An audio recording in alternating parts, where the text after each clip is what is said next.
வணக்கம். சாவித்ரி சமையலுக்கு உங்களை வரவேற்கிறேன். இப்போ அருமையான சுவையில் சத்தான சக்கரவள்ளி கிழங்கு வச்சு இடியாப்பம் தாங்க செய்ய போகிறோம். இது வித்தியாசமான சுவையில் நல்லா இருக்கும். நார்மல் மாவில் வச்சு இடியாப்பம் செய்யறதை காட்டிலும் இந்த மாதிரி சக்கரவள்ளி கிழங்கெல்லாம் கலந்து நம்ம இடியாப்பம் செய்யறது கொடுக்கும்போதுங்க கூடுதல் சத்துக்கள் நிறைஞ்சது, சுவையும் கூடுதலாக இருக்கும். இது கூட நம்ம தேங்காய் துருவல் நாட்டு சக்கரை வச்சு சாப்பிட்லாங்க, தேங்காய் பால் சேர்த்து சாப்பிட்லாம், இல்லாட்டி எல்லா விதமான குருமா கிரேவி இந்த மாதிரியும் வச்சு சாப்பிட்லாம். அருமையாக இருக்குங்க. இது எப்படி செய்யலாங்கிறத பார்க்கலாம் வாங்க. இப்போ வீடியோக்குள்ளே போகலாம். சக்கரவள்ளி கிழங்கு பாத்திரத்திலே 15லேருந்து 20 நிமிஷத்தில் வெந்து வந்துடுங்க. இப்போ 15 நிமிஷத்துக்கு மேலேயே வேக வச்சுருக்கேன். நல்லா வெந்து வந்துருச்சு. இது நல்லா ஒரு தட்டுக்கு மாற்றி சூடார வச்சு தோல் உரித்து மசிச்சு எடுத்துக்கலாங்க. 1 கப் அரிசி மாவுக்கு 1/2 கப் அளவுக்கு சக்கரவள்ளி கிழங்கு நல்லா மசிச்சது எடுத்துக்கிட்டால் சரியாக இருக்கும். மற்றதை நம்ம நார்மலாகவே சாப்பிட்டுக்கலாங்க, நல்லாயிருக்கும் டேஸ்ட்டாக. எந்த கப்பில் அரிசி மாவு எடுத்து வச்சுருக்கோமோ அதே கப்பில் 1/4 கப்லேருந்து 1/2 கப் அளவுக்கு தண்ணி தேவைப்படுங்க. நம்ம 1/2 கப் அளவுக்கு தண்ணி ஊற்றி நல்லா கொதிக்க வச்சு எடுத்துக்கலாம். நல்லா தண்ணி கொதிச்சு வரட்டும். இப்போ சூடாரிச்சுங்க, தோல் உரித்து எடுத்துக்கலாம். மசிக்கும் போது உள்ளே ஏதாவது நார் இருந்தால் அதை எடுத்துட்டு நல்லா மாவாக மசிச்சு வச்சுக்கணுங்க. இல்லாட்டி துருவல்லைங்கூட துருவி வச்சுக்கலாம். தண்ணி நல்லா கொதிச்சிருச்சுங்க. இடியாப்ப மாவு பிசைஞ்சுக்கலாம். 1 கப் அளவுக்கு பச்சரிசி மாவு எடுத்துருக்கேங்க, இடியாப்ப மாவு. இது கூடவே தேவையான அளவுக்கு உப்பு,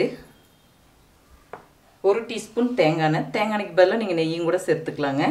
இதெல்லாம் ஒன்று சேர நல்லா கலந்து விட்டுக்கலாங்க. இப்போ கொதிக்க வச்ச தண்ணியை கொஞ்சம் கொஞ்சமாக கலந்துக்கலாம். பாருங்கள், கொஞ்சம் கொஞ்சமாக தண்ணி விட்டு ஒரு 1/4 கப் அளவுக்கு தண்ணி விட்டுக்கிட்டால் போதும். ஒரு 1/4 கப் இருக்கட்டுங்க, தேவைப்பட்டால் ஊற்றிக்கலாம்.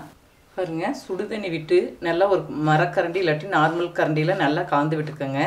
இது கொஞ்சம் மூடி வச்சுக்கலாங்க. கை பொறுக்கிற சூடு வரும்போது நம்ம நல்லா மாவை பிசைஞ்சு எடுத்துக்கலாம்.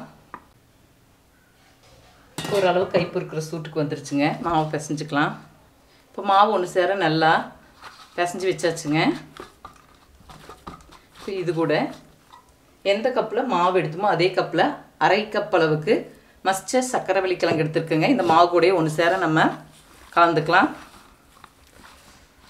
1/2 கப் அளவுக்கு சக்கரவள்ளி கிழங்கு மசிச்சதை சேர்த்துக்கிட்டாதாங்க உங்களுக்கு இடியாப்பம் பிழியும் போது சரியாக இருக்கும். இப்போ நல்லா ஒன்று சேர மாவு கூட சக்கரவள்ளி கிழங்கு மசிச்சு வச்சதை சேர்த்தாச்சுங்க. இடியாப்பம் இட்லி தட்டில் தாங்க பிழிஞ்சுக்க போகிறேன். லைட்டாக எண்ணெய் தடவிக்கலாம். நான் தேங்காய் எண்ணெய் எடுத்துருக்கேங்க. தேங்காய் எண்ணெய், ஆயில், நெய் எதில் வேணாலும் நம்ம தடவி இடியாப்பம் பிழிஞ்சிக்கலாம். நீங்கள் இது மேலே ஒரு வாழையில வச்சும் கூட இடியாப்பம் பிழிஞ்சிக்கலாங்க. இடியாப்பம் வச்சுலிங்க கொஞ்சம் தேங்காய் எண்ணெய் தடவி இருக்குங்க. தேவையான அளவுக்கு மாவு எடுத்துக்கலாம்.